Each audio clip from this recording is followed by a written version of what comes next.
Get Bowser YouTube, 6fthax here, happy for you guys today. Another Wi-Fi battle, and this one was actually a pretty interesting match I had off of my stream. Now, if you guys do enjoy the video, make sure to hammer the like button down below and to answer the comment question of the day. Thank you to everybody who has been liking and commenting on the recent Wi-Fi battles. I really do appreciate your guys' support. So, if you look at my team and if you look at my opponent's team, it seems to be that they're both kind of hazard based because my opponent has spikes and T-spikes while I have rocks and T-spikes. So going into this match, I was hoping to be able to get up my stealth rocks and somehow get on my T-spikes later in the match. So I do lead off with my Nilago, just hoping to get on my rocks turn 1, as he ends up leading off with the Scizor. Now I overlooked Scizor as a possible threat to this team when I was making it.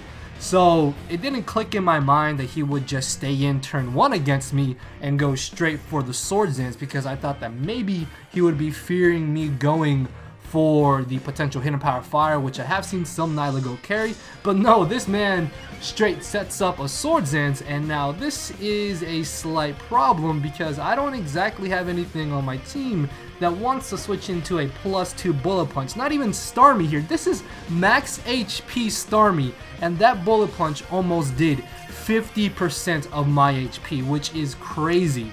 So I'm hoping that maybe I can burn him with the Scald here, and then that way I can kind of mitigate how much of a threat this thing is going to be to me. But I don't burn him, and then he turns out to have the X Scissor, which I don't think I've ever seen X Scissor on a Swords Dance Mega Scizor, so that kind of threw me for a loop. But this does now give me a free switch into my Garchomp, which is going to let me safely go for the Fire Blast. I was really not in a position of where I could have predicted him to switch out. I had to Fire Blast the Mega Scizor because there was no way Earthquake was going to knock him out in one hit. Now I am locked into Fire Blast because this is my Scarf Garchomp, so I'm going to take this chance to switch into my Sub Punch Buzzwole. At least I thought this was Sub Punch Buzzwole, but my dumb self ended up putting 4 offensive moves on this Buzzwole and forgot to change my final move to Substitute because I couldn't decide between Earthquake or Thunder Punch as a final move, and I guess I just overlooked it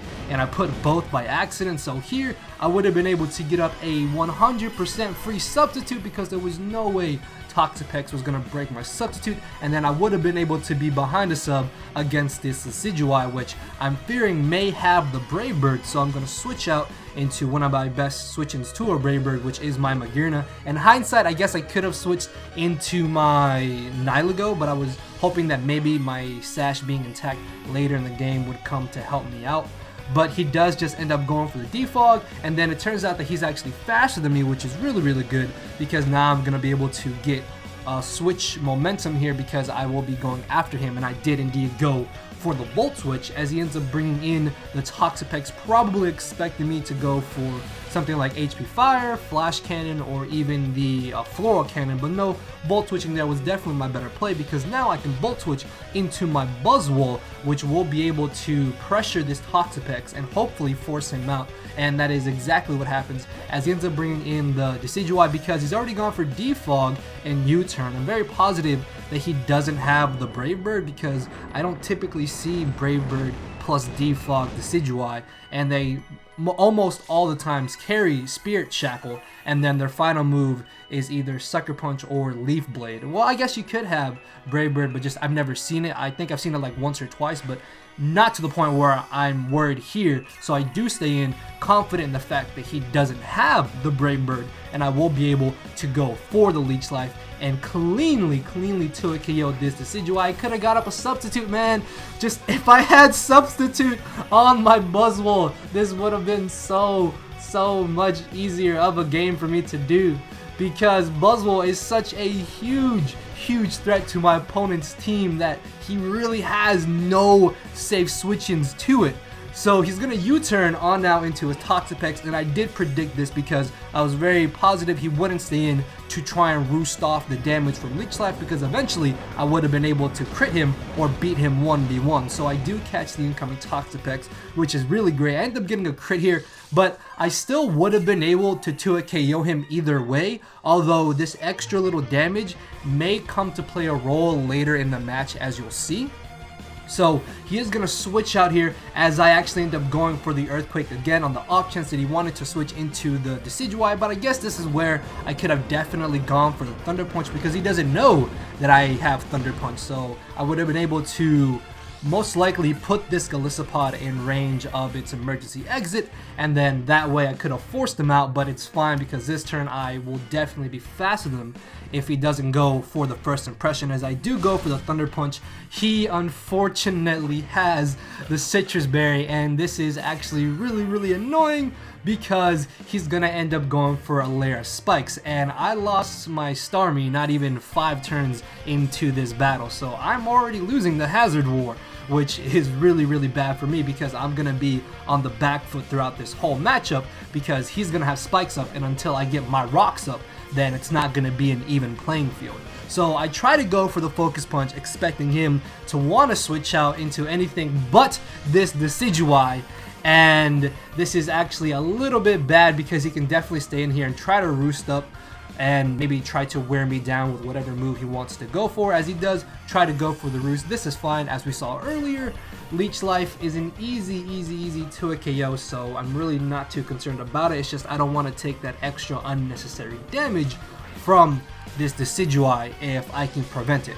So I do get off a huge hit with the Leech Life, and again, if he really wants to stay in here and roost up and do this 1v1 confrontation, I will eventually beat him 1v1, because I'll crit him, or I will do enough damage to where I can easily 2 KO him. So he ends up going for the Spirit Shackle here, and he's going to allow me to knock him out. And this is actually pretty good, because if I can find some way to get up my Stealth Rocks, then they will be here for the remainder of the match, and I can get us back onto an even playing field. So I do get my Beast Boost here, which is really nice. Unfortunately, this now gives him a free switch into Tapu Koko, and I don't know what it is about Tapu Koko, but every time I make a team, I always seem to overlook Tapu Koko, and this thing ends up being a huge pain in my side, much like it's gonna be in this battle if I can't get up my hazards. So I'm gonna switch out into the best thing I have to take a hit from this, which is my Assault Vest Magearna, but because he has spikes up, I'm not gonna be able to switch in too often to this Tapu Koko. So he ends up going for the Dazzling Gleam, and he doesn't Volt Switch here, which at first didn't click in my mind that maybe he could be choiced. I just thought that he didn't want to Volt Switch, because I could have brought in Garchomp, although he could have gone for the U-turn if he had it. So he switches out into the Scizor, and this is where I really wish that I had Hidden Power Fire. I most likely will add Hidden Power Fire to my Magearna in future teams. As I go for the Aura Sphere, it does 0 to him, which is a little bit terrifying, because this Scizor could potentially set up all over my Magearna, and that is going to be very bad for me. So I end up going for the Volt Switch here, as he goes for another Roost, and thanks to his own Electric Terrain, I'm able to do about 51% to this Scizor, allowing me to get a switch into my Salamence, and I'm gonna bluff that I have the Fire Blast, and I'm actually gonna Dragon Dance here, predicting him to switch out into the Toxapex, but he actually switches in to the Golisopod. And I'm thinking, well, what I can do here is go for the Fly, and there's no way that First Impression is going to do too much damage to me, but he ends up going for the Sucker Punch. Now, I didn't know that Sucker Punch hits you on the turn that you go up in the air with Fly, and the reason why I have Fly is because this is Supersonic Sky Strike Salamence, and I didn't want to use my Z move right there because I wanted to save it for the Scizor, and this is where me potentially EQ critting the Toxapex might have mattered, because he might have been able to live, but then I guess I could have gone for the Earthquake, or he could have switched out.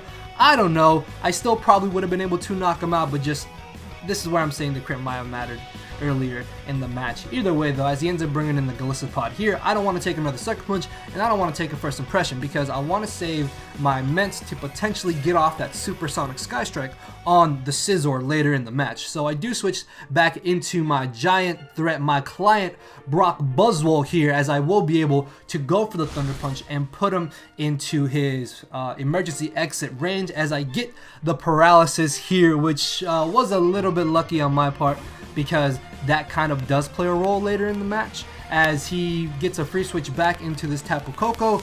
Much like earlier, I have no switching to this Tapu Koko. Like, my best check to this is Magearna, and if he Thunderbolts here, he could potentially 2 KO me, So I'm hoping that maybe he will just go for the Dazzling Gleam again, and then I should be able to definitely take Dazzling Gleam plus Thunderbolt. But no, he does end up going for the safe T-Bolt, which is going to easily 2KO my Magearna at this point. And now my only real switch into this is gone. So Tapu Koko has just become an even bigger problem than it already was. As I get a free switch into my Scarf Chomp, I'm in a position of where I can either go for the Fire Blast or I can go for the Earthquake, and ultimately I decided to go for the Earthquake just on the off chance that he did want to try and switch into the Goodra as he brings in the Golisopod. This is where me getting that paralysis kind of plays a role, because he ends up getting fully paralyzed here as he most likely went for the First Impression or the Sucker Punch. So I'm going to be able to knock out the Golisopod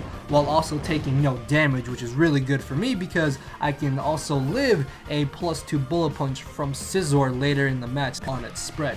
So he ends up bringing in Tapu Koko here, and because he brought in Tapu Koko on my Garchomp, which I normally use Scarf Garchomp a lot, so I thought that maybe he knew this. So I was thinking that maybe this Tapu Koko is Scarf because he hasn't been switching up moves, and it didn't click in my mind that maybe he's not Scarfed. He could definitely be something like Magnet and just bluffing it, or he could be Choice Specs or something like that. But at this point in the match, I'm thinking, okay, this is probably Scarfed Tapu Koko because I could have easily gone for the Earthquake and just utterly destroyed him with my Scarf Chomp. So as he goes for the Dazzling Gleam, I'm very positive he's going to switch out. So I go for the T-Spike on his switch into the Goodra, and then because I don't have a decent switch into Goodra anymore because my Magearna is gone, then I'm going to stay in here and just try and spam Sludge Bomb to hopefully get a poison or bring him into range of where I can revenge kill him with something else on my team. As he does end up knocking me out here with this next Dragon Pulse, this is now going to allow me to get a free switch into my Salamence, which means I will be able to knock him out with the Dragon Claw. Unfortunately though, I could potentially bait him to bring in the Tapu Koko, which if it is Scarfed, it can just lock itself into Dazzling Gleam.